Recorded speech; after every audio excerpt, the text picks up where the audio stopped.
Ok. Então, a gente já começa falando um pouco sobre desencontros com relação à ciência.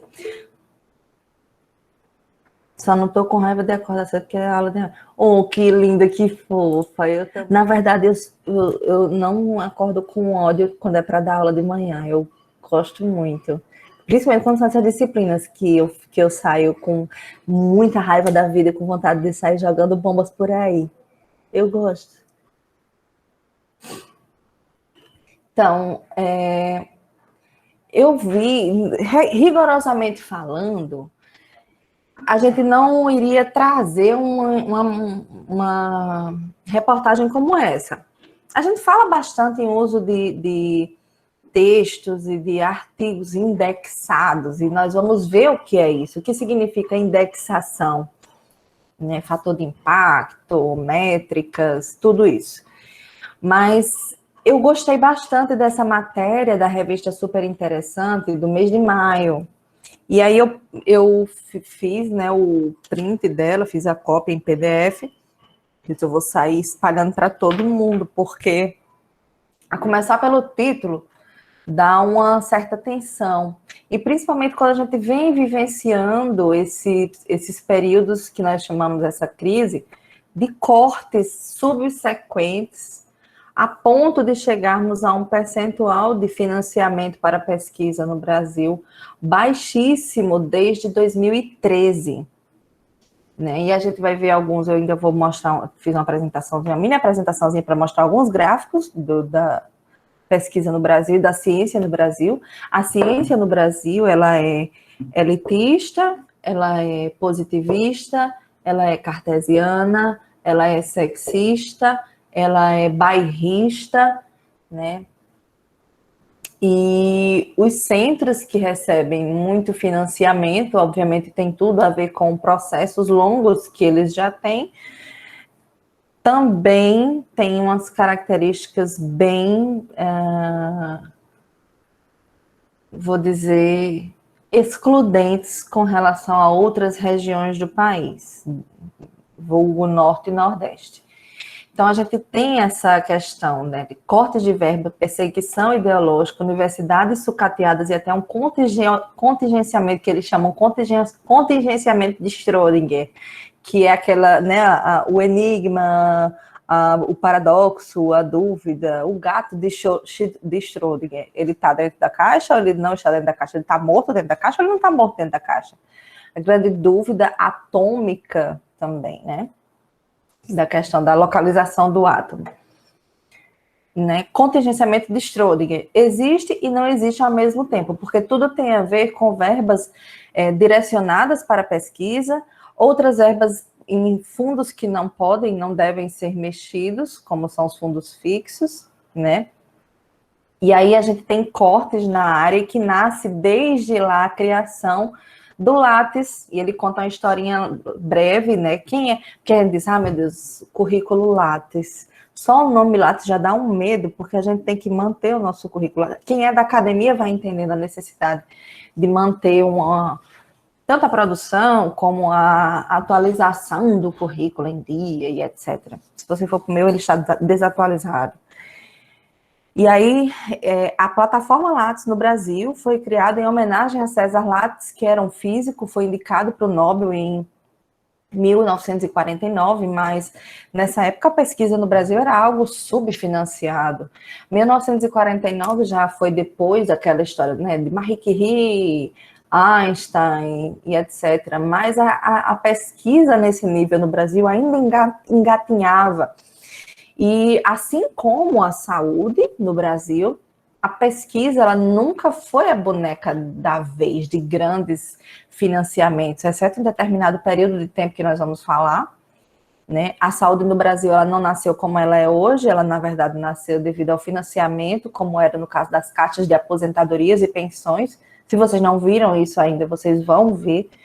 Né? Então, são grupos que vão se organizando mediante a necessidade e mediante a ação das coletividades para o engrandecimento daquela determinada área.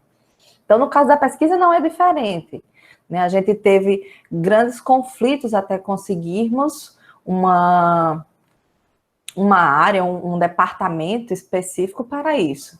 A gente tinha conflitos internos entre indivíduos, como era o caso de Pais Leme e Evaldo Lodi, que se organizaram, um começou a financiar a pesquisa porque queria calar o outro, né? Então,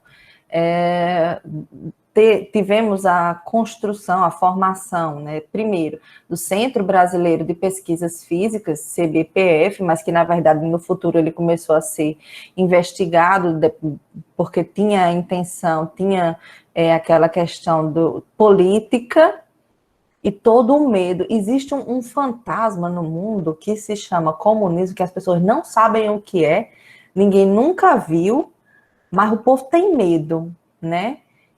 E esse medo tem muito a ver com o receio de que o outro tenha acesso àquilo que eu tive. Por isso, meu objetivo é destruir aqueles grupos.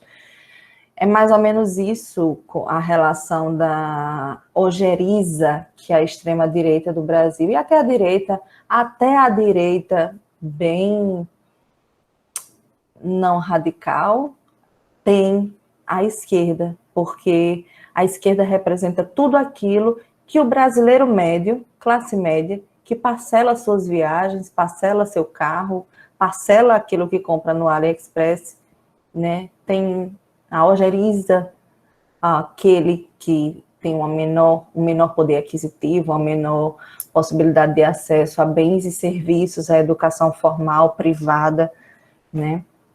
E aí a gente tem toda aquela caminhada política que, com alguns financiamentos privados, como famílias Gimli e Matarazzo, alguns médicos que têm alguma curiosidade, e aí depois a gente tem a fundação da Fiocruz e do Butantan, que não necessariamente teriam financiamento público, mas de grupos específicos. A gente tinha Gimli, Matarazzo no Brasil, a gente tinha Rockefeller, e dentre outros grupos que, para vocês, o nome parece um pouco distante, porque alguém ouviu falar esse nome em algum momento na vida, mas eles fazem parte do processo de financiamento privado de grandes obras, do pontapé inicial de algumas caminhadas necessárias no Brasil. E no mundo também. Fundação Rockefeller é internacional, é americana. E a gente tinha, por exemplo, aqui, e eu vou grifando aqui, no ano de 1950, com apenas 100 pesquisadores de profissão. É difícil até hoje, em 2021, a gente ter a pesquisa como profissão no Brasil, porque não se considera que alguém possa ser cientista por profissão.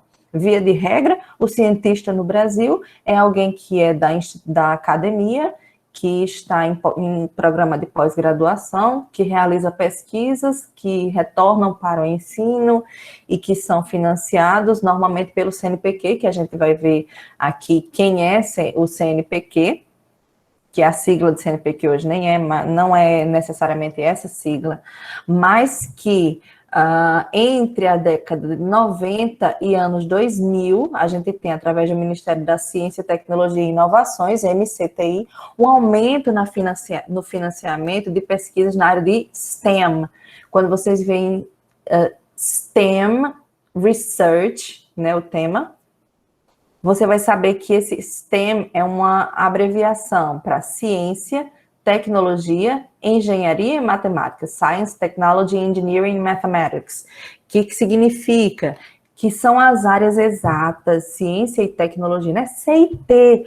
Por isso que de 2013 até o ano de 2017, mais ou menos, o boom da criação de cursos de ciência e tecnologia no Brasil foi absurdo, e o financiamento dessas pesquisas, além do lançamento de programas como Ciência Sem Fronteiras, favoreceu o desenvolvimento na área de biotecnologia também, né, tecnologias de materiais, e isso fortaleceu não apenas a indústria brasileira, de um modo geral, para a oferta de bens e serviços, a melhoria na qualidade de serviços, também serviços de saúde, desenvolvimento de tecnologias de terapêuticas, como lançou o Brasil no mundo, do panorama da ciência e da tecnologia. Mas ciência não é necessariamente só estar sentado numa bancada de laboratório e desenvolvendo pesquisas específicas com coleta de células e análise comportamental de ratinhos. Isso eu estou falando da nossa área. E nem é muito da minha área, porque eu sou cientista, mas eu não sou cientista de bancada. Aliás, corrijo, eu sou cientista em formação, porque o doutoramento, que é o processo de formação do cientista, o que é interessante, porque a gente faz pesquisa desde a graduação, né? E aí a gente chegou até esse momento, 90%, né, onde nós estamos agora, de contingenciamento. O que é contingenciamento? Corte, segurar verbas, né, do Fundo Nacional do Desenvolvimento de Ciência e Tecnologia. Tá todo mundo ok? Tá todo mundo acompanhando? Ok. Em uma pesquisa de 2019, 87% dos 2.206 jovens brasileiros entrevistados, no ensino superior mesmo, não conseguiram citar uma única instituição nacional associada à pesquisa.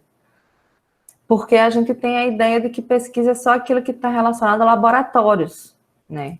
87% de um universo de 2.206 indivíduos, jovens. Espera-se que quem seja, que tenha essa noção do desenvolvimento de pesquisa, ou da perspectiva de futuro, da constituição, da condição em que nós vivemos, seja um adulto jovem, por exemplo. E os jovens não sabiam dizer uma única instituição que fosse responsável por pesquisas.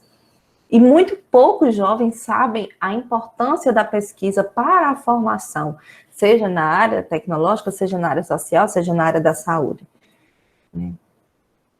E 93% não sabiam o nome de nenhum cientista nascido por aqui. Sendo que, quando a gente começa a estudar, né, quando a gente está no ensino superior, é praticamente impossível a gente não conhecer um pesquisador brasileiro, um autor que desperta a nossa curiosidade. Então, na área de neurociências, quem despontou bastante lá nos anos 2000 foi o professor Miguel Nicoleles.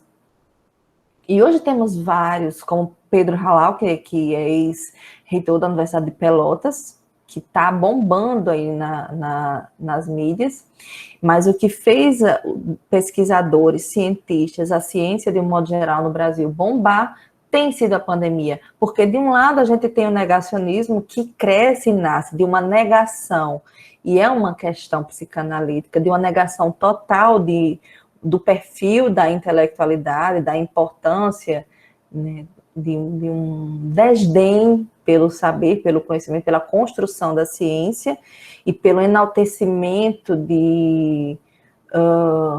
não vou dizer misticismo, não, o enaltecimento de um senso comum, de um embrutecimento da mente, e de outro, uma ciência, e a ciência que vai entender a dinamicidade e que não existem verdades absolutas para nada nesta vida.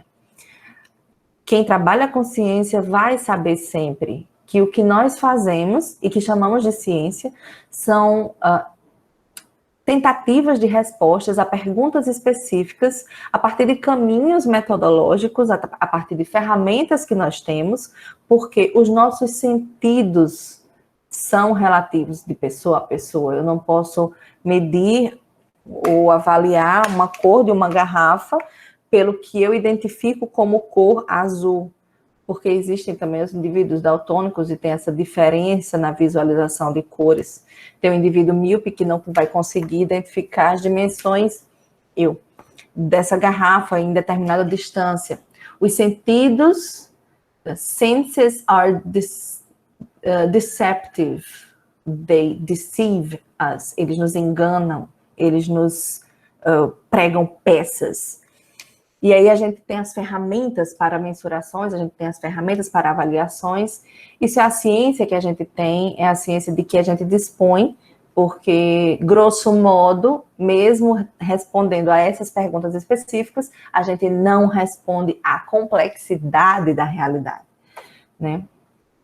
Mas é a ciência que a gente tem. E a gente tem tido, nos últimos 2 anos, o conhecimento de vários pesquisadores que estão aí nas mídias. Natália Pasternak, Átila Yamarino, Wilton César, Pedro Halal, e tantos outros. Tem vários outros. Se vocês forem no Twitter, por exemplo, é um mar de boas coisas, de bons conhecimentos. Tem até eu mostro lá no vídeo no YouTube, uma ferramenta Medium. Vocês conhecem Medium? Não vou nesse aqui. Vocês conhecem o Medium?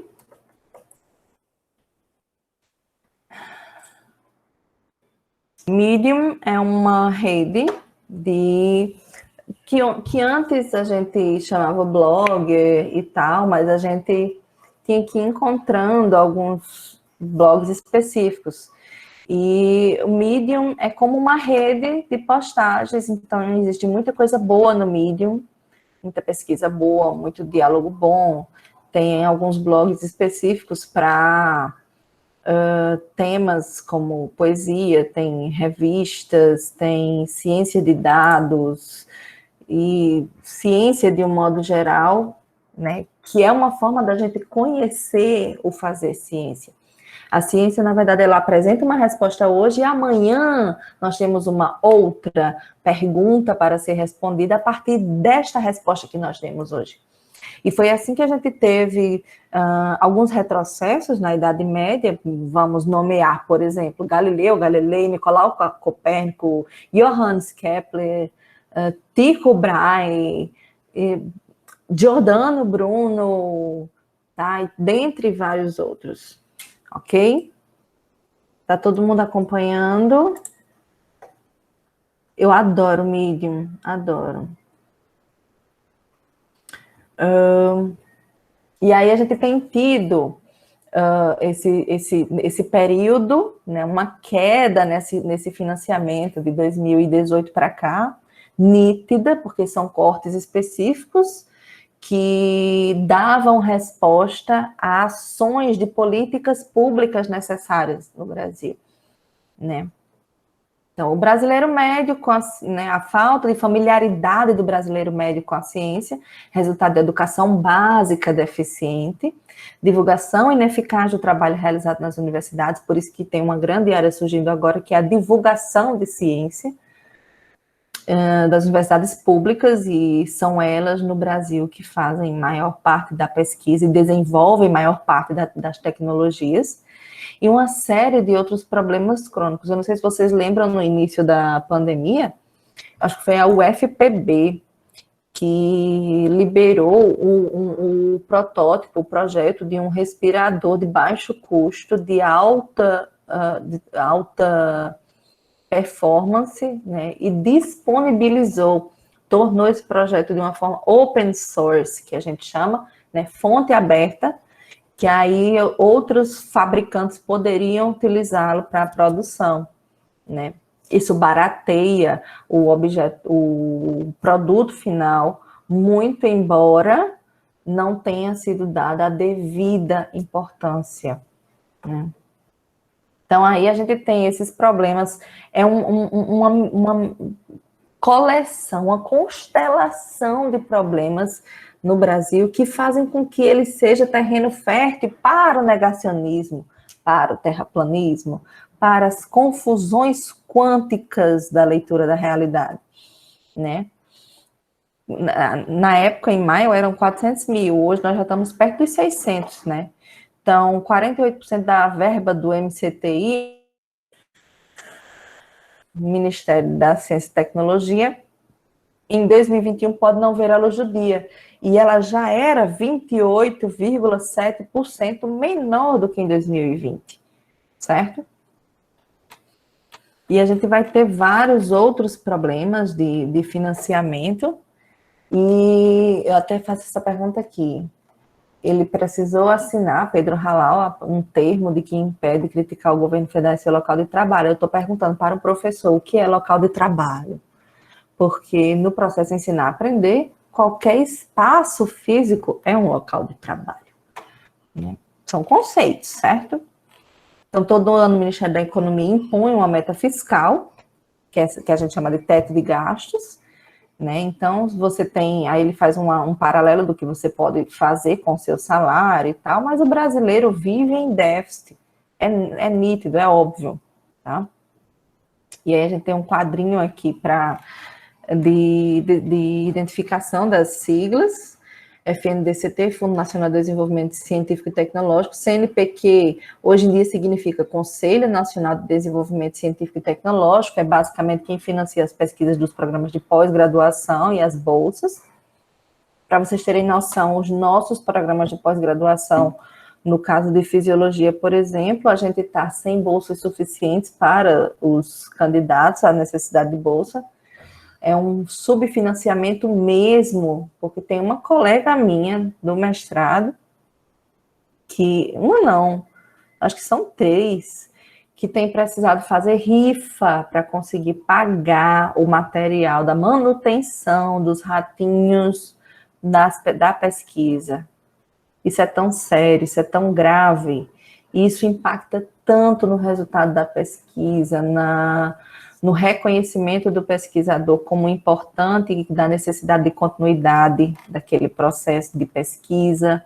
Por quê? Nenhuma pesquisa se finda em si mesma. Normalmente, na graduação, quando você termina de apresentar sua monografia, na sua mente, se você curtiu aquele processo, na sua mente existe uma possibilidade de continuidade do desenvolvimento daquela pesquisa, né, de ampliar aquela pesquisa para um programa stricto sensu, que vai ser o mestrado, e depois um doutorado, depois um PhD, conforme o seu interesse. E depende do perfil de cada pessoa. Algumas pessoas têm um perfil melhor para pesquisa, outras para ensino, outras para extensão, porque é o tripé da universidade. Ensino, que é esse espaço que a gente vivencia, mas que, na verdade, o ensino bebe da pesquisa, porque é ela que dá material para essas discussões do dia a dia.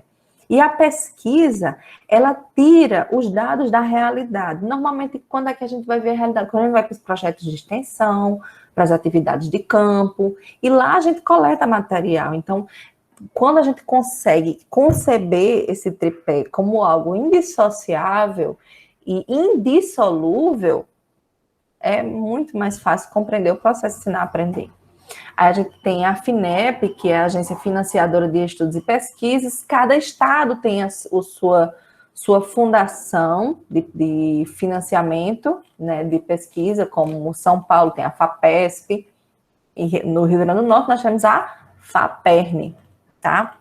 E aí, a partir do governo federal, o financiamento vem pelo MCTI, Ministério da Ciência, Tecnologia e Inovações, Ministério da Educação, que, enfim, temos outra discussão gravíssima dentro com relação às universidades federais, CAPES, Coordenação de Aperfeiçoamento de Pessoal de Nível Superior, né? Então, as bolsas normalmente são ofertadas pelo CAPES e CNPq, né? 98% do PIB é a previsão do FMI, do Fundo Monetário Internacional, para a dívida do Brasil em 2021. Isso impacta diretamente não apenas no desenvolvimento da pesquisa, mas, sobretudo, na manutenção mínima das instituições de ensino superior. Como eu disse anteriormente, a ciência ela não se faz apenas pela ciência de bancada, mas é a ciência de bancada, a pesquisa aplicada, que é o desenvolvimento de novas tecnologias, de novas perspectivas de fazer, de ações. Quem tem recebido mais financiamento no Brasil, historicamente. Mas a pesquisa de campo lá, com seres humanos, na educação, no dia a dia, com o pé no chão, com as populações, com grupos sociais, é também ciência, tanto que a gente tem a área das ciências sociais, tanto que a antropologia é uma ciência, porque existem métodos, técnicas de investigação e de abordagem, ok? Tá todo mundo ok?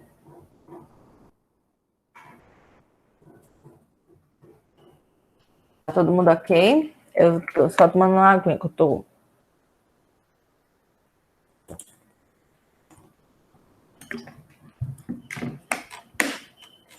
E ele vem falando, né, o auge das verbas do CNPq e CAPES, aqui, os anos entre 2012 e 2013, a gente tem o ápice do financiamento, do direcionamento do orçamento, de 2,2 a 2,8 bilhões de reais para isso, e aí a gente teve os programas de intercâmbio científico e tecnológico, e a queda que se inicia desde 2016. Não sabemos exatamente o que aconteceu em 2016, mas o financiamento, até chegarmos ao subfinanciamento, que estamos em 2021, tem sido bastante nítido e tem comprometido, inclusive, a possibilidade de fechamento de algumas instituições de ensino superior, fechamento de alguns programas de pós-graduação.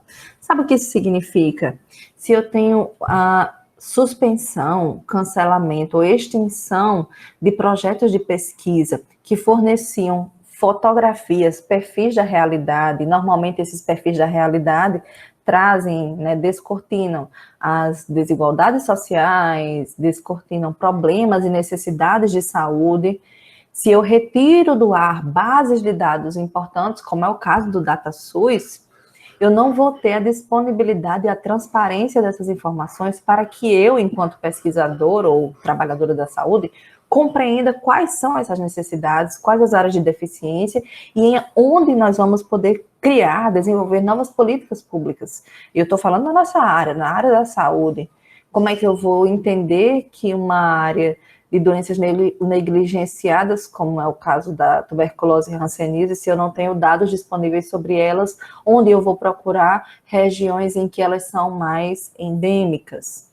Como é que eu vou saber que existem bairros específicos em Mossoró que são endêmicos para tracoma, se eu não tenho nas bases de dados alimentados atualizados esses dados sobre isso, para eu buscar, para eu fazer um georreferenciamento através de satélite? Olha o desenvolvimento da tecnologia no século XXI, que pode estar nas nossas mãos, mas ele é retirado porque eu não tenho como saber onde procurar pelos problemas, para procurar resolvê-los, para realizar as perguntas necessárias, tá? E aí a gente vai caminhando. E ele fala aqui, desde 2013 a gente teve o congelamento das bolsas para mestrado e doutorado, a miséria, meu pai, olha aqui, que não temos reajuste, são R$ 1.500 a bolsa do mestrado, R$ 2.200 a bolsa do doutorado. É menos do que um profissional que trabalha na assistência, né, no regime de plantão. Se esses reajustes, né, estivessem sendo feitos desde então, a gente teria a bolsa de 6,5, né, mil reais para um mestrando e 9,5 mil para o doutorado. Isso seria possível para a gente compreender que a pesquisa pode ser também uma forma de profissão, porque quando você se torna aluno de mestrado e doutorado e depende da bolsa, a pressão da família, você não vai trabalhar nunca não, mas é porque ninguém compreende que aquilo é um trabalho. Não é porque é bolsa que não é uma forma de remuneração, mas aquela bolsa parcamente dá para financiar a pesquisa que quando a gente manda para a Comissão de Ética em Pesquisa, a gente vai dizer que a pesquisa é autofinanciada, ou seja, ela não tem financiamento de nenhuma agência de financiamento, de nenhum fundo de suporte financeiro. Isso significa que ou eu como para ir para o laboratório pesquisar, ou eu compro, né, ou eu compro o material, né, os reagentes, o material para manutenção da minha pesquisa. Muito complicado. Então, é uma ocupação sem férias, sem descanso, sem domingos e feriados, porque algumas pesquisas precisam do acompanhamento constante, da observação constante, né? E aí o cidadão médio tende a não se sensibilizar por isso, pois não entende que a pós-graduação não é escola. né? E a moça diz, cadê o nome dela? Geisa. Eu levanto cedo, chego ao laboratório na hora certa, mostro resultados, tenho chefe, tenho salário, que é a bolsa. Mesmo assim, pessoas da família perguntam quando eu vou começar a trabalhar. Geisa Barbalho, é doutoranda em Ciências Farmacêuticas na UNB. E aí, a partir desses resultados dela, ela pode dar continuidade à pesquisa, ou criar uma patente, ou ter uma relação profissional com determinado laboratório específico, nunca vamos saber, ok? E aí a matéria vai mostrando outras questões conflituosas, como a fuga de cérebros do país, que vai ser outros países que valorizam a pesquisa e que ofertam a possibilidade, liberdade para o pesquisador, né, uma melhoria no salário. Com relação ao último reajuste de 2013, a gente teria uma diferença gritante na manutenção e no desenvolvimento e, com certeza, no estímulo à pesquisa brasileira. Só um exemplo. No ano passado, apenas 1% da verba de bolsa do CNPq e 7,5% da CAPES consistia em créditos suplementares para os pesquisadores. Aí a gente tem essa parte de supressão dos processos democráticos das instituições de ensino superior, quando a gente tem a negação da nomeação de reitores democraticamente eleitos. Exemplo aqui, nós temos a UFESA, né? E isso vai demonstrando a desvalorização da ciência, a desvalorização do conhecimento, né? Um exemplo, o PIB de Israel não caiu um único ano entre 1980 e 2019. O do Brasil, em dólar, já despencou para o mesmo nível de 2006, hoje em 2021. Então, nós retrocedemos 14 anos. Há 14 anos, era complicado fazer uma pesquisa até com relação à detecção de regiões específicas para endemias e para a epidemia do Aedes aegypti. Exemplos, certo? Então, material que vai estar disponível para vocês. Só mais algumas demonstrações aqui. A apresentação está aparecendo direitinho.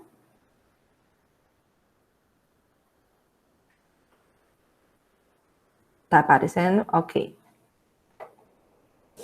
Então, alguns dados com relação a investimento em pesquisa e desenvolvimento, porque o investimento em pesquisa e desenvolvimento, não apenas com relação àquela STEM, ela tem relação a proporções com relação ao PIB do país, né? E aí a gente tem alguns países selecionados, 2014 e 2018, em percentual, né? O Brasil, 1,27 com relação ao PIB, né? 19,2% o aumento dos gastos globais em pesquisa entre 2014 e 2018. Esse material aqui é de um relatório da Unesco deste ano, tá? E ele tem uma seção especial sobre o Brasil, porque o Brasil tem feito parte do G20 no desenvolvimento de tecnologia desde 2010, que hoje, enfim.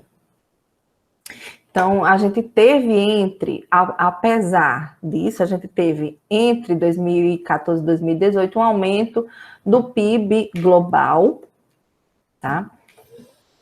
Pesquisadores específicos, tá? Por milhão, a cada milhão de habitantes, eu teria essa relação de pesquisadores por região e países selecionados, no caso Brasil, para cada milhão, 888. São dados incertos, são dados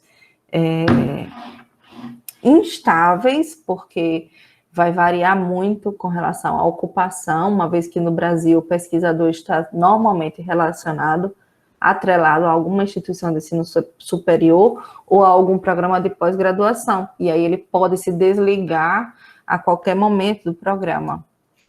E aí o que eu acho interessante é quando ele fala sobre gastos por pesquisador, gastos com pesquisa.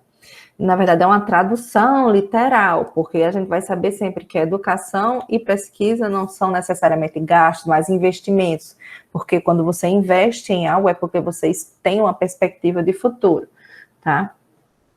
Então, entre 1960 e 2010, o Brasil, olha a diferença, né, entre 2000 e 2010, na disponibilização, né, de orçamento, né, do financeiro para a pesquisa, aqui 5%, né, do GPD, do desenvolvimento, tá?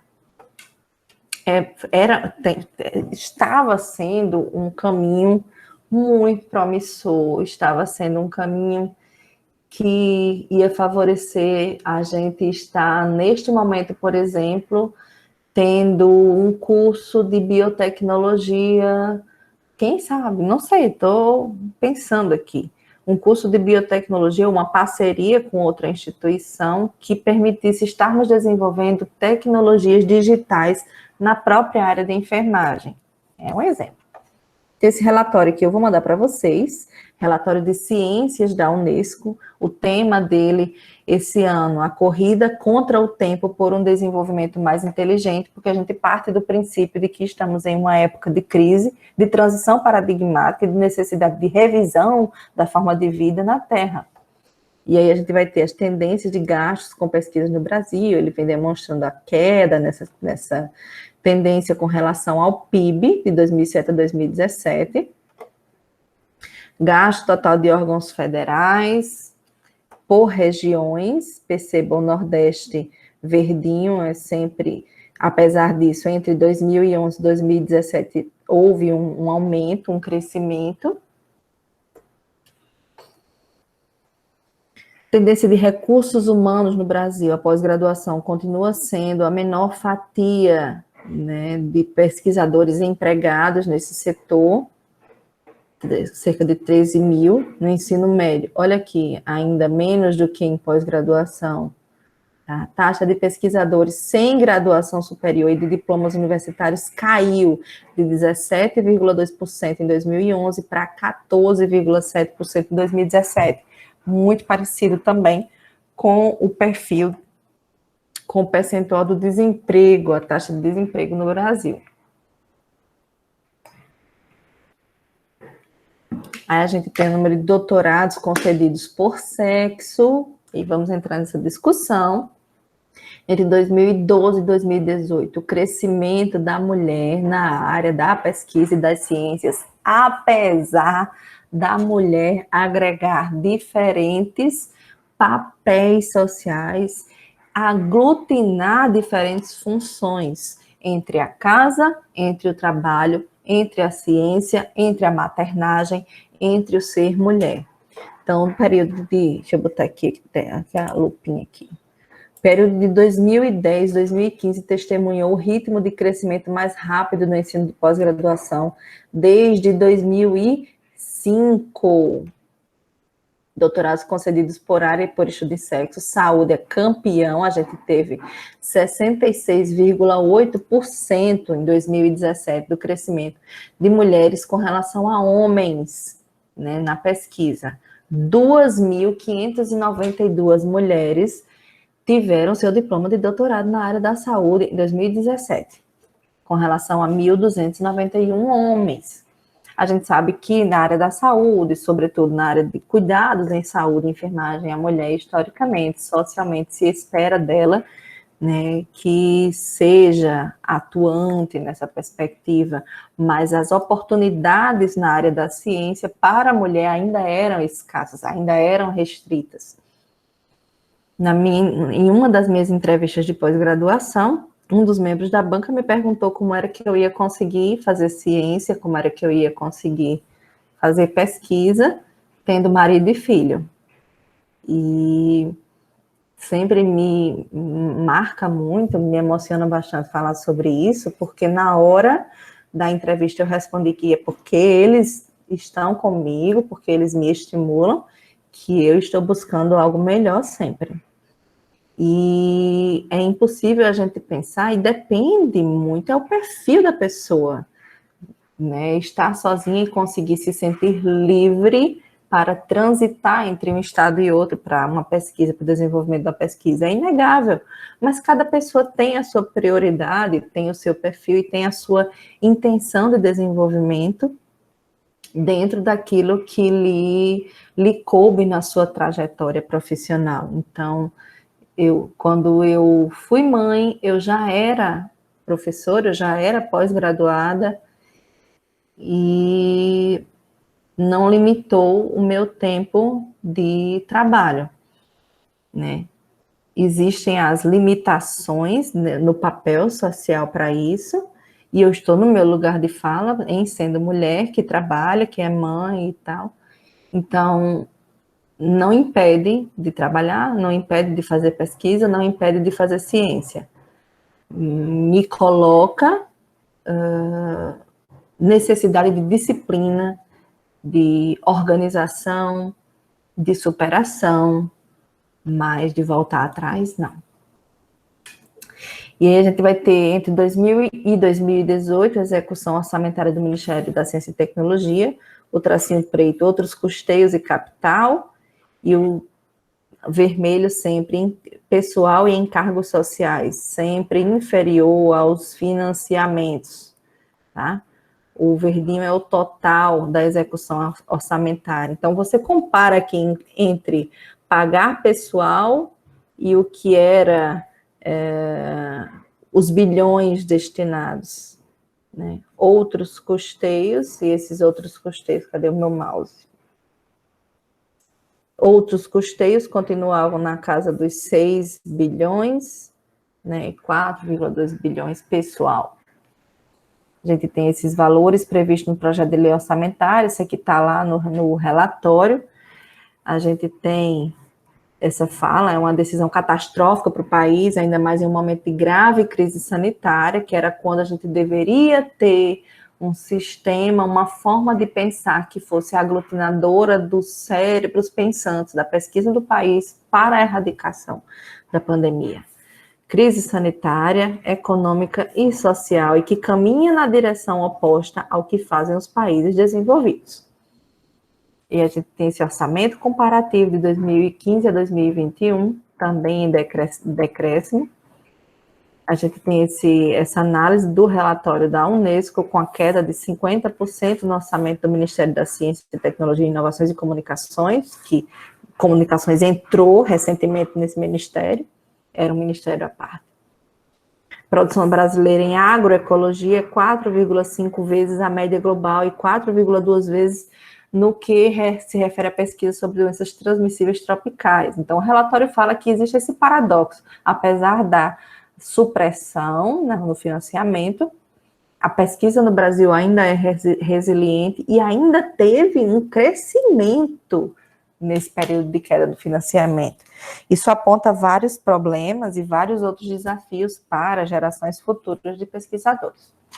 Então, a gente tem a fala de Alice Rangel de Paiva Abreu, que recebeu a menção honrosa desse prêmio Carolina Boris, Ciência e Mulher da SBPC, Sociedade Brasileira para o Progresso da Ciência.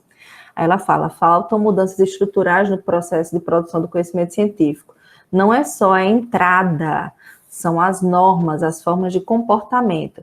A progressão de carreira vem embutida de preconceitos enormes, tanto que tem muitos países que já estão tentando implementar processos que teoricamente poderiam ser processos cegos, onde você não vê quem é o autor do estudo, conforme uma bolsa ou financiamento, que ele vai analisar a pesquisa e o artigo sem ver o nome dos autores, porque existe um problema na área da pesquisa, que é a eugenia, quando os revisores avaliam as pesquisas pelos grupos de pesquisa ou pelos pesquisadores que conhecem. E aí tem toda aquela questão do favorecimento por afinidades.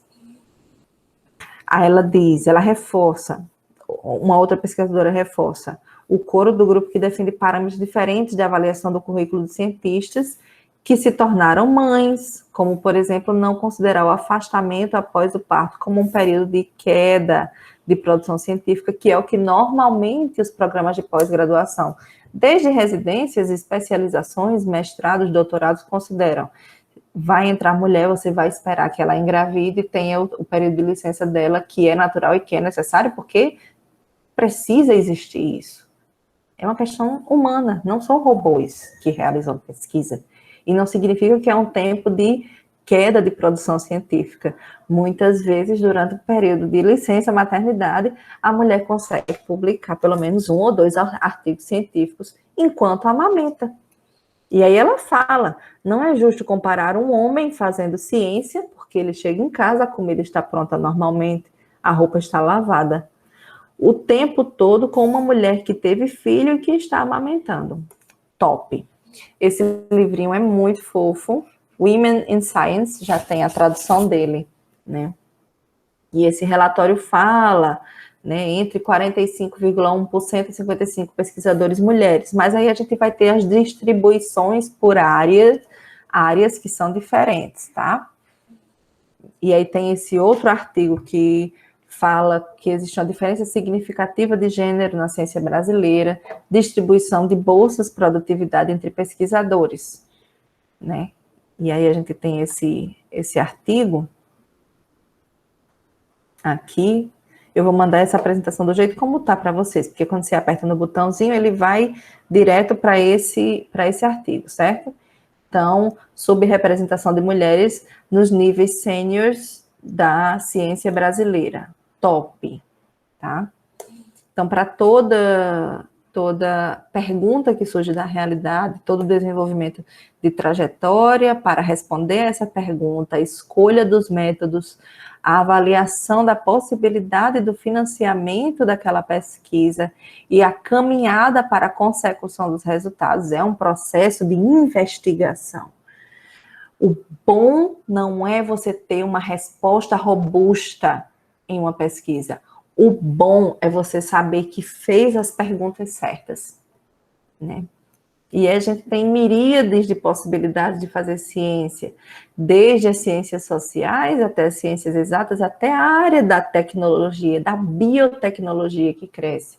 Não apenas na nossa área da saúde, que nasce lá na beira do leito do hospital, nos prontos-socorros, na obtenção dos dados numéricos de prontuários, né? Desenvolvimento de novas técnicas de cuidado, novas estratégias, novos materiais, mas abrir os olhos para perspectivas interdisciplinares e multiprofissionais de fazer ciência, ok? Eu acho. Aí eu vou mandar esse material aqui ainda para o Classroom. Oi.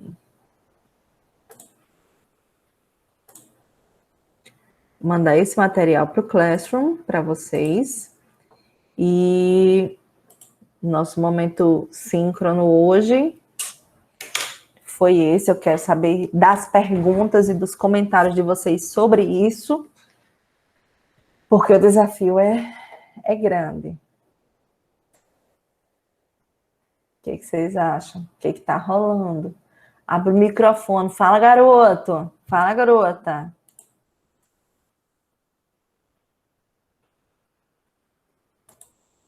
Saiu todo mundo, deixou eu falando sozinha, foi?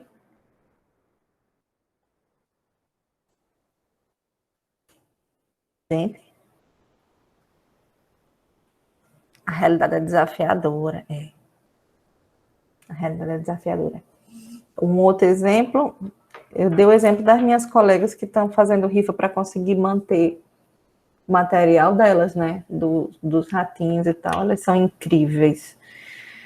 E a pandemia limitou a maioria das pesquisas do programa de fisiologia. Muitos de nós tivemos que mudar nossos métodos e tudo.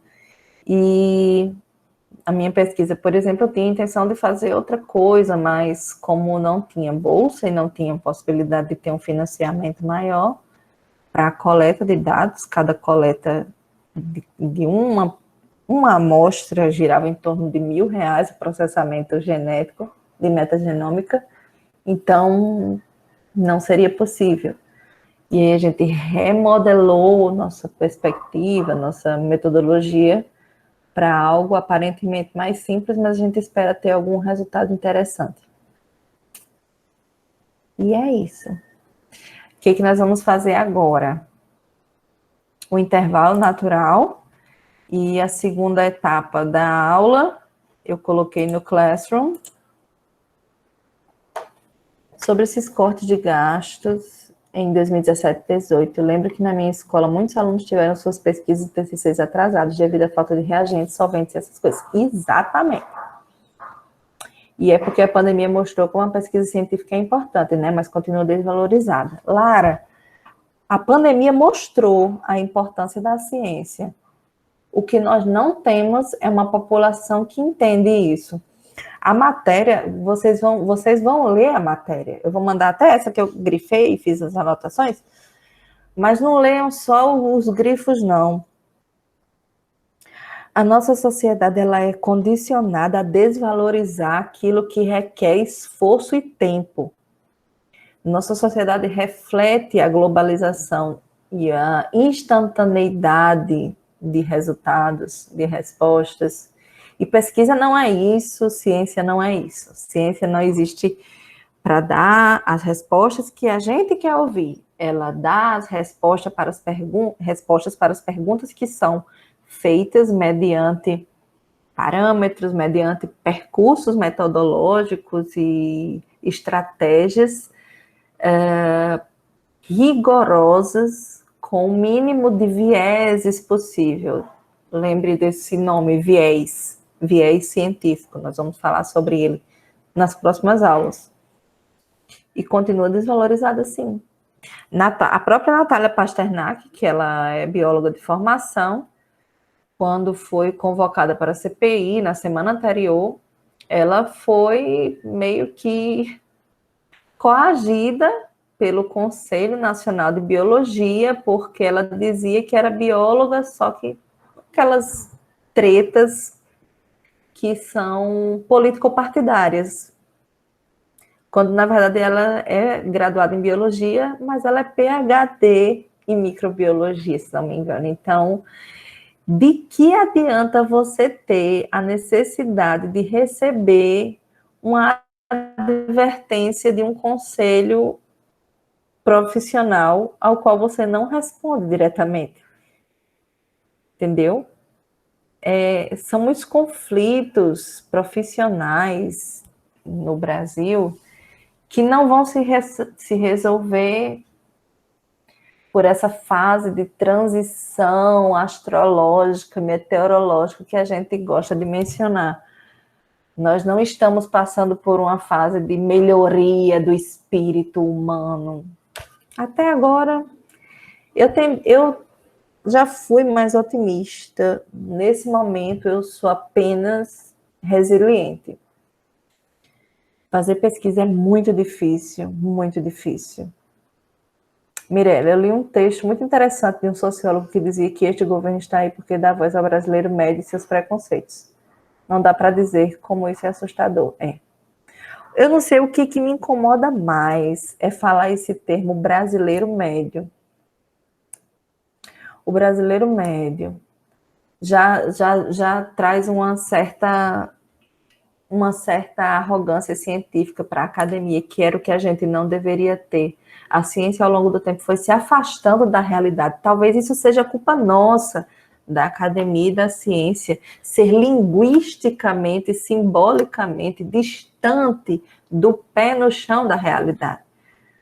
Não adianta de nada você chegar numa comunidade, num assentamento e falar sobre necessidades de saúde, se para eles lá está faltando cuscuz.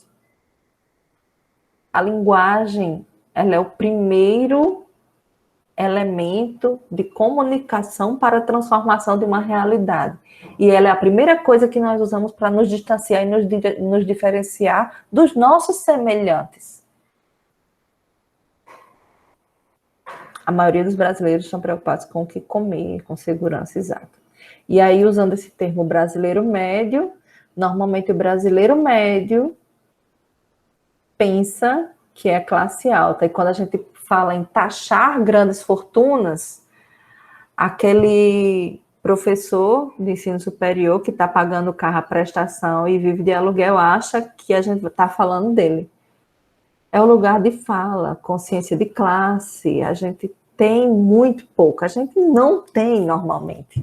A gente normalmente não sabe o nosso lugar e, enfim. Pois é, Luana, é um pouco de qual parte? É um pouco de preconceito.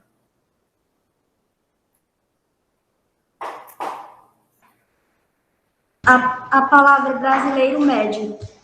Mas ela é muito utilizada. Mas ela é utilizada, quando ela é cunhada, ela não tem a intenção de estabelecer essa diferença. Ela, quando ela é usada na intenção, ela estabelece.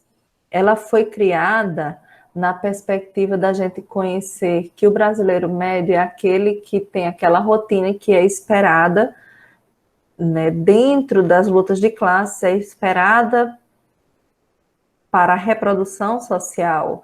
É o proletariado, tipo, sou eu, é você quando se formar, é o que anda de transporte público, é aquele que paga boletos, é aquele que tem dificuldade para acompanhar as mudanças tecnológicas digitais, é aquele que não necessariamente chega ao ensino superior, e chegar ao ensino superior ainda é motivo de orgulho para a maioria das famílias brasileiras. Ter um filho que está fazendo ensino superior, que está fazendo, né, um curso de graduação numa universidade pública, sem a necessidade de submissão a um financiamento de uma universidade privada, é de uma grande alegria para a maioria das famílias, né?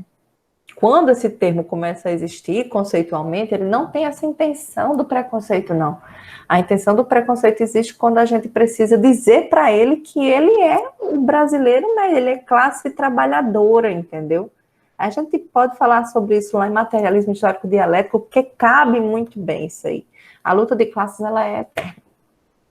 Vamos dar intervalo, porque depois vocês retornam e vão assistir ao vídeo e ler os textos que melhor aprouverem. Foi bom o momento para vocês?